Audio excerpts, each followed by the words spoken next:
Assalamualaikum warahmatullahi wabarakatuh. Sahabat Masjid I'tikaf Mufid Syaukan, pada kesempatan ini kami akan membagikan tausiah Ustadz Danu Miharza tentang apa penyebab kekalahan kaum muslimin di perang Uhud dan siapa sahabat yang menjadi perisai yang mengitari Rasulullah Muhammad Sallallahu Alaihi Wasallam.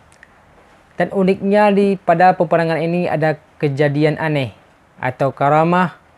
Apa karamah yang terjadi pada ketika itu? Dan kami mohon kepada para penonton yang berkenan untuk subscribe, like, comment, and share. Marilah kita simak. Inilah tausiah Ustadz Danu Miharza. Baik jemaah sekalian yang dirahmati Allah, kita kembali lanjutkan tafsir surat Al-Imran. Pagi ini kita masuki ayat 153 ya. Jemaah sekalian yang dirahmati Allah, ini kita masih membahas kronologis ya, persoalan-persoalan berkaitan dengan perang Uhud ya. Minggu lalu kita ketika membahas ayat 152, Allah Subhanahu wa taala menjelaskan tentang kenapa di perang Uhud itu kita kalah. Ya. Dan ini ada sebuah pelajaran yang menjadi pelajaran untuk semua kaum muslimin sepanjang sejarah. Ya, karena Quran ini Bapak Ibu sekalian, dia tidak terikat kita kepada asbabun nuzulnya. Ya, kita tidak terikat dengan kenapa ayat itu diturunkan, tapi kita terikat dengan pelajaran yang kenapa Allah menurunkan ayat itu. Tidak terikat kepada histori sejarah awal, tapi kita terikat dengan pelajarannya ya. Allah Subhanahu wa taala menyampaikan persoalan yang membuat kaum muslimin kalah dalam perang Uhud, yaitu hatta idza fashiltum ya, kelemahan menimpa kaum muslimin. Yang kedua, wa tanazza'tum, berselisih ya. Kemudian yang ketiga adalah wa asaitum, kita bermaksiat. Tiga hal tuh. Pertama adalah lemah, enggak ada dorongan semangat jihad. Yang kedua adalah berselisih ya. Kalau berselisih itu apa bahasa Acehnya? Saling menyalahkan ya. Yang ketiga adalah wa asaitum, disebabkan kita bermaksiat dengan perintah Nabi Muhammad sallallahu alaihi wasallam. Kenapa itu muncul? Nah, ini juga dijelaskan oleh Quran. Kenapa persoalan kita lemah, berselisih, bermaksiat itu disebabkan oleh min ba'di ma arakum ma tuhibbuna minkum ya. Ketika Allah Subhanahu wa taala menunjukkan apa yang kita sukai ya, kita menyukai sesuatu, menyukai kemenangan, kemudian kemenangan itu Allah tarik disebabkan oleh wa minkum mayuridul dunia, sebagian kita condong kepada dunia dan sebagian kita condong kepada akhir. Dua sisi ini, satu pilih dunia, satu pilih akhirat, kemudian berselisih dalam perang Uhud, seperti itu. Baik, kemudian coba sekalian, ini pada ayat yang kita baca tadi, ini berkaitan dengan bagaimana proses kekalahan kaum muslimin itu ya. Yada'u itus'iduna ya, ketika kalian lari ya. Jadi kaum muslimin lari, ketika lari ini lari dari peperangan. Itu diakibatkan Nabi perintahkan Abdullah bin Zubair ya. Ini Abdullah bin Zubair ini adalah anaknya Zubair bin Awam ya. Beliau ini adalah ditugaskan Nabi Abdullah bin Zubair itu untuk mengomandoi para pemanah di Bukit Uhud ya. Dan wasiatnya kita sudah dengar ya minggu lalu. Apa wasiatnya itu? Jangan turun ya. Mau kalah mau menang jangan turun. Itu wasiat Nabi kepada Abdullah bin Zubair dan pasukan pemanah di Bukit Uhud 50 orang. Dan kemudian ketika sebagian kaum muslimin ya, itu padahal para sahabat nih ya, orang-orang yang hebat, orang-orang keimanannya hebat. Dia melihat ini perintah ini tidak lagi nggak rasional lagi nih, karena memang pasukan Khalid bin Walid sudah meninggalkan Uhud, sudah porak-poranda, sudah kalah. Maka sebagian melihat ini kesempatan untuk mengambil harta rampasan. Ya, maka Allah Subhanahu Wa Taala sampaikan apa? Sebagian kalian itu menyukai dunia. Maka mereka kemudian turun. Ternyata jemaah sekalian, ketika kaum muslimin turun, ini dimanfaatkan oleh Khalid bin Walid. Ya, kalau Bapak Ibu semua tahu Bukit Uhud, dia nggak luas. Bukan Gunung Uhud, Bukit Uhudnya. Yang kecil ya bukitnya ya, di dekat nggak jauh dari masjid yang dibangun di Uhud ya.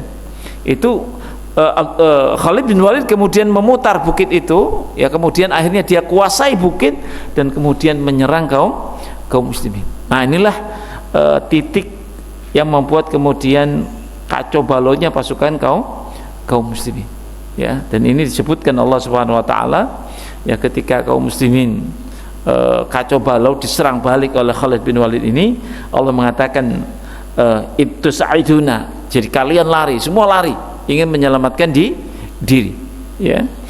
Kemudian wala talwuna, kalian tidak mau berpaling, semua juga memang rasional, kita semua takut mati ya. Wala talwuna, kalian tidak berpaling ala ahadin, ke seorang pun, berarti apa? Sama-sama menyelamatkan diri, sama-sama menyelamatkan diri ini. Wa Rasul dan Rasulullah sallallahu alaihi wasallam yad'ukum fi uhrakum, ya Nabi Muhammad sallallahu alaihi wasallam menyeru para sahabat Ansar dan Muhajirin ya, menyeru fi uhrakum, di sisi lain, di tempat yang lain bersama sahabat yang lain, yaitu yaqulu, Nabi Muhammad sallallahu alaihi wasallam mengatakan illa ya ibadallah, dipanggil oleh Nabi. Para sahabat yang porak-poranda itu ya, saling lari menyelamatkan diri, dipanggil oleh Allah, oleh Rasulullah Shallallahu Alaihi Wasallam untuk kembali ke pasukan ya, untuk kembali ke pasukan. Maka kemudian yang mengitari Nabi ya, para ahli sirah mengatakan ada 9 para sahabat ya, yang masih komitmen bersama Nabi Muhammad Shallallahu Alaihi Wasallam. Ini adalah tameng hidup Nabi ya. Ya, sejarah mencatat mereka inilah yang menjadi tameng hidup Nabi. 7 orang dari Ansar dan semuanya gugur ya. 7 orang dari Ansar ini semuanya gugur ya. Bukan 1 panah 2 panah, tapi ratusan panah menghunjam dada-dada mereka. Nah, ini menunjukkan Bapak Ibu sekalian bahwa nanti orang-orang yang akan menjadi sejarah emas kaum muslimin itu memang dia melalui sebuah perjuangan yang berat ya, gitu. Jadi masuk surga itu bukan senyum-senyum, tapi sedih-sedih. Nah, jadi kalau kita biasa kalau diragu ini hati-hati itu ya. Jadi 7 orang ini Ansor ini bukan satu tancapan panah Pak, ratusan panah tertancap, mereka menjadi satu tameng ya, ratusan bacokan pedang menancap di tubuh mereka ya. Bahkan ada satu sahabat Ansar yang tubuhnya itu tidak diketahui tercincang, terputus-putus ya, seperti itu. Maka kemudian terakhir Nabi dilindungi oleh 2 sahabat Muhajirin ya. Dilindungi. Ansar sudah 7 orang Ansar ini sudah meninggal dunia ya. Kemudian Nabi dilindungi oleh 2 Muhajirin. Yang pertama adalah Talha bin Ubaidillah. Nah, ini dapat 70 bacokan pedang, terputus jari-jarinya. Kemudian para sahabat mengatakan Talha syahid. Padahal Talha nanti masih hidup ya. Talha bin Ubaidillah ya, nanti beliau ini meninggal dalam perang Jamal ketika ada fitnah besar menghadapi kaum muslimin. Nanti kita suatu saat akan jelaskan perang Jamal itu ya. Kemudian yang kedua adalah Sa'id bin Abi Waqqas ya. 2 sahabat ini menjadi tameng akhir ya Nabi Muhammad Shallallahu Alaihi Wasallam ya. Talha bin Ubaidillah, kemudian siapa? Sa'ad bin Abi Waqqas yang mengitari beliau ya, badannya menjadi tameng ya, sampai kemudian Nabi memanggil para sahabat untuk datang, untuk jangan takut dalam peperangan ini. Maka kemudian sahabat Muhajirin mendengar Nabi memanggil itu, di situ ada Umar bin Khattab datang, ya. Kemudian ada Abu Bakar Siddiq radhiyallahu an, ya, datang. Kemudian ada Ali bin Abi Thalib, ada Utsman bin Affan juga datang semua. Dan Bapak Ibu sekalian, coba yang datang di tempat itu, di situ ada Utsman, ada Ali, ada siapa? Ada Abu Bakar, ada Umar bin Khattab. Mereka adalah kemudian mereka adalah kemudian menjadi saksi sejarah. Mereka adalah orang-orang terbaik dalam sejarah, dan mereka juga adalah orang-orang yang dijamin masuk surga. Jadi maka kemudian fa'athabakum, maka Allah timpakan mereka ghamman bi ghammin, kesedihan atas kesedihan. Nah, jadi para sahabat itu, dia kalau maksiat itu langsung apa? Sedih. Nah, kalau kita habis maksiat langsung apa? Ketawa-ketawa, ya. Tapi para sahabat itu langsung sedih mereka, dan Allah timpakan itu, ya. Bisababi ghammikum lirusul, ya. Disebabkan kesedihan mereka atas Nabi Muhammad sallallahu alaihi wasallam, bi mukhalafati, dengan menyelisihi apa yang diperintahkan Nabi kepada mereka. Jadi mereka bersedih, ya, karena mereka bermaksiat. Mereka turun ketika Nabi perintahkan jangan turun, ya. Jadi mereka turun, mereka bersedih kemudian seperti itu.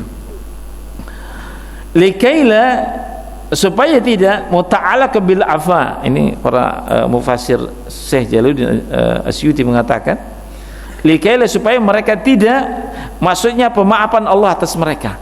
Jadi mereka itu kan sedih langsung bertobat, maka Allah berikan maaf kepada mereka, ya. Ya, supaya maaf itu tidak membuat mereka bersedih. Allah maafkan. Ya, para sahabat itu langsung bertobat dengan apa yang menimpa mereka, ya.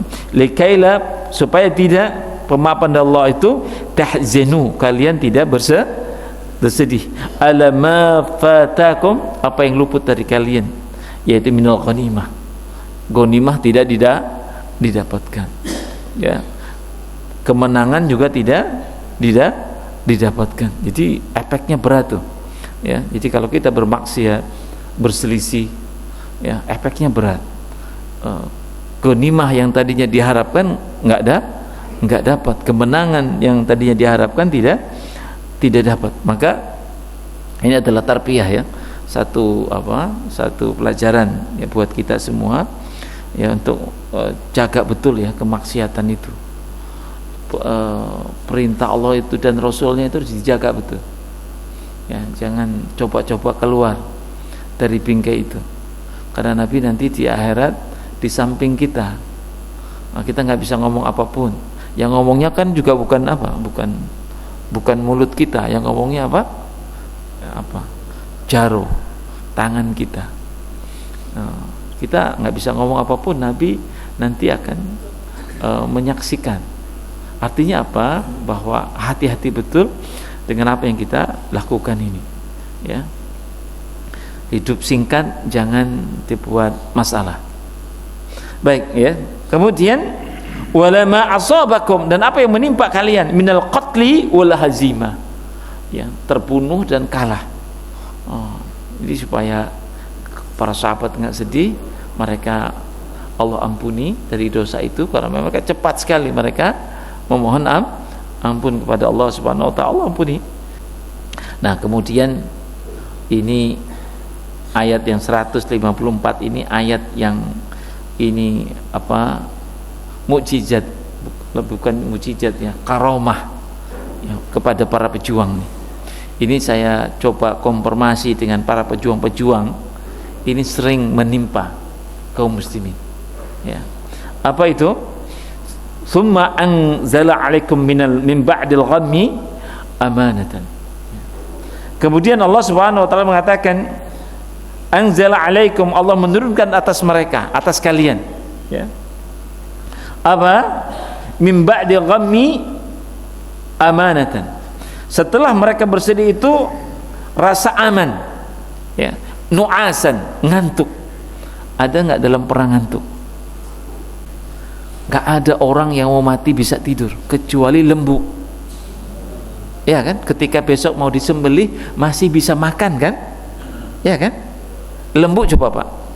Ya. Kecuali Bapak lihatkan, maka Nabi katakan kalau sembelih itu jangan lihatkan pas sembelihannya. Nanti ya. Nah, itu salah satu sunnah. Nah, siapa para penyembelih ini? Jadi pas sembelihnya dipisahkan, jangan melihat apa itu pas goroknya. Tapi lembu tahu dia akan disembelih besok, tapi lembu masih bisa makan. Manusia tidak, kecuali apa yang Allah berikan anugerah kepada mereka. Gitu Pak, ya. Kecuali anugerah kepada mereka. Jadi summa anzala 'alaikum min ba'dil ghammi amanatan, ya. Jadi Allah kemudian turunkan kepada mereka setelah kesedihan itu ketenangan, nuasan, yaitu ngantuk. Yaksha, menimpa ta'ifatan minkum, ya, menimpa sebagian dari mereka. Wahum al-mu'minun, mereka adalah orang beriman. Dalam perang Uhud itu mereka bisa tidur. Jadi kan kalau perang itu ada jeda, apa namanya itu? Kalau dulu pernah lihat film-film sejarah ya, ada trompet itu, istirahat kan? Itu jangan nggak pikir bisa tidur, itu nggak bisa tidur, nggak bisa tidur. Tapi orang beriman itu bisa nyenyak tidurnya. Ya, mereka ya, humul mu'minun, ya, mereka adalah orang-orang yang beriman. Fakanu, mereka itu yamiduna tahtal hazab. Ya, mereka bisa tidur di balik apa itu? Tameng-tameng mereka, sampai kemudian pedangnya juga jatuh kan. Tidur perang itu kan sambil pegang ini dia, sambil pegang apa? Senjata. Jangan-jangan lagi tidur disergap. Jadi para sahabat bisa tidur dengan kondisi penjagaan seperti itu, Masya Allah. Dan ini adalah salah satu karamah kalau pada Nabi, mukjizatnya. Ini adalah sebuah keistimewaan, ya, yang Allah berikan kepada mereka. Kemudian wa ta'ifatun qad ahammathum anfusuhum, dan sebagian mereka itu ditimpakan kecemasan atas diri mereka. Ini orang munafik nih, ya. Ya, jadi orang-orang munafik pada saat itu yang bersama Nabi, ya, yang awalnya itu provokasi Nabi untuk menyerah saja, nggak usah perang, ya, kemudian juga mereka ternyata tetap ikut berperang dengan, ya, tentu saja bukan alasan ingin dapat surga, tapi ingin mendapat posisi yang terbaik nanti kalau dapat kemenangan. Orang munafik selalu berada di tengah kaum muslimin, termasuk di Gaza kemarin, yang orang yang menjadi intelijen Israel, ya, dihukum mati 2 orang, ya. Nah, itu selalu ada, mereka menyisip di tengah barisan kaum muslimin. Tugasnya apa? Untuk apa tugasnya? Melemahkan semangat kaum muslimin, ya, selalu ada. Di tengah kaum muslimin juga ada, di tengah para sahabat terbaik juga ada, ya. Jadi mereka ketika para sahabat lain diberikan ketenangan, mereka geremutuk dalam hatinya. Geremutuk apa dalam bahasa Aceh itu? Jadi mereka ditimpa kecemasan, ya, ditimpa kecemasan sehingga mereka tidak dapat ketenangan, ya. Mereka itu Allah katakan yadhunnuna billah, ya, mereka menduga Allah Subhanahu wa taala ghairul haq, dengan dugaan yang tidak benar, ya, yaitu dhannal jahiliyah, seperti dugaan-dugaan orang jahiliyah, ya. Apa itu? Mereka haitsu i'tiqadu, ya, mereka beritikad, ya, mereka punya prinsip, ya. Apa prinsipnya? Anna nabiyya qatla, nabi terbunuh, ya. Aula yang berarti nabinya aja terbunuh, berarti Allah tidak berikan bantuan. Itu yang masuk di hatinya orang-orang munafik. Katanya benar Islam itu maksudnya, ya, kok nabinya saja mati, ini kita kalah, berarti Allah tidak berikan bantuan. Seperti itu, ya. Jadi mereka datang membela Islam bukan siap mati, tapi karena memang salah awalnya. Mereka ingin mendapatkan posisi kehidupan. Jadi ketika kemudian pada kenyataannya kita kalah, maka mereka menyalahkan agama Islam. Nah, jadi orang munafik itu seperti itu, ya. Jadi mereka tidak ada persoalan keimanan, ya. Mereka bukan siap mati untuk menggapai surga, tapi mereka tidak siap mati, gitu. Bahkan menyalahkan agama seperti itu. Yazunnuna billahi ghairil haq dzanal jahiliyah, ya, pikiran jahiliyah. Gara-gara kita ikut Muhammad, akhirnya kita kalah, itu, ya. Gara-gara kita ikut pasukan ini, kita akhirnya dikalahkan, maksudnya. Kul, maka Allah mengatakan lahum kepada mereka, innal amr kulluhu lillah, segala urusan itu semuanya milik Allah Subhanahu wa ta'ala. Segala urusan itu milik Allah Subhanahu wa ta'ala, ya.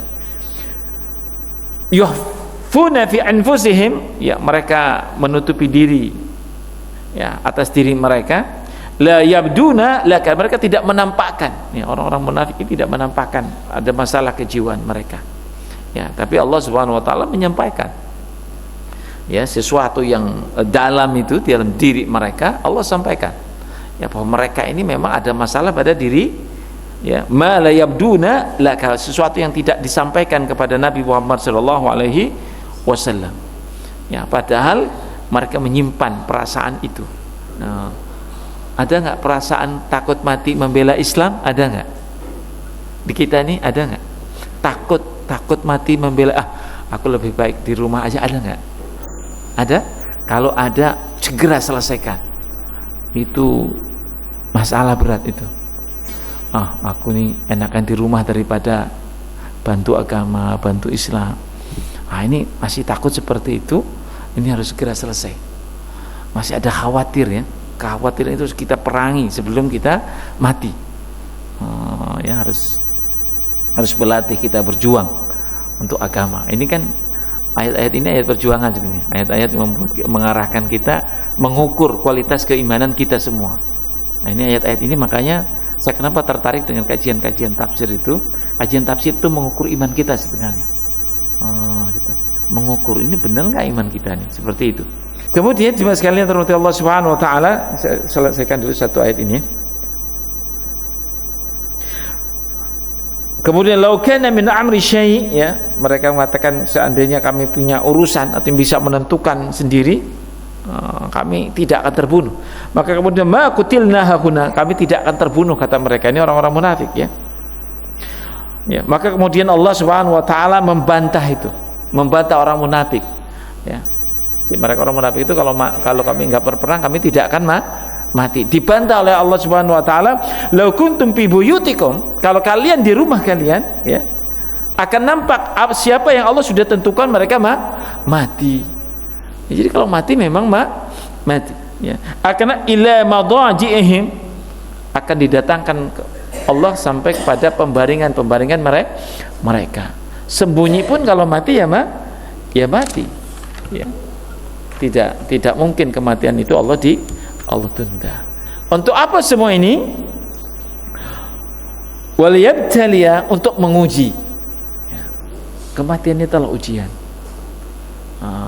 Kekalahan itu ujian. Harta juga ujian. Kekayaan juga ujian. Ini kan coba lihat bagaimana narasi Quran, ya, untuk memperbaiki jiwa kita. Jadi kalau kita tadaburi Quran, kita akan seperti masuk pada gelombang penyucian jiwa, Pak. Karatan-karatan kita akan dikikis oleh Quran tuh. Bahil-bahil kita akan dikikis, kecuali kita memang nggak mau ngambil pelajaran. Dikikis oleh Quran. Coba rasakan. Ya, ketika Allah berbicara perang Uhud, kemudian Allah di ujung ayat ini mengatakan liyabtaliya Allah menguji kematian, ya, kekalahan itu sebagai ujian bisudurikum, di jiwa-jiwa kalian, ya. Qulubikum minal ikhlas wan nifaq, siapa yang mereka ikhlas hatinya dan siapa yang mereka munafik. Orang munafik adalah orang yang takut dengan harta mereka, dengan mati mereka. Orang ikhlas adalah orang yang siapkan segalanya untuk agama ini. Walimahisa, dan untuk bersihkan ma fi qulubikum, apa yang dalam jiwa mereka, ya, jiwa kita. Perjuangan itu membersihkan, ya, gitu. Enggak semua masyarakat Gaza itu siap berjuang Enggak semua. Mereka adalah orang-orang yang ikhlas jiwanya, ya, orang-orang bersih hatinya. Ya. Ma fi qulubikum, ya, apa yang di hati kalian. Wallahu alimun bidzati sudur. Allah Subhanahu wa taala mengetahui apa yang di jiwa kalian. Yang tahu persis hati kita hanya Allah Subhanahu wa taala.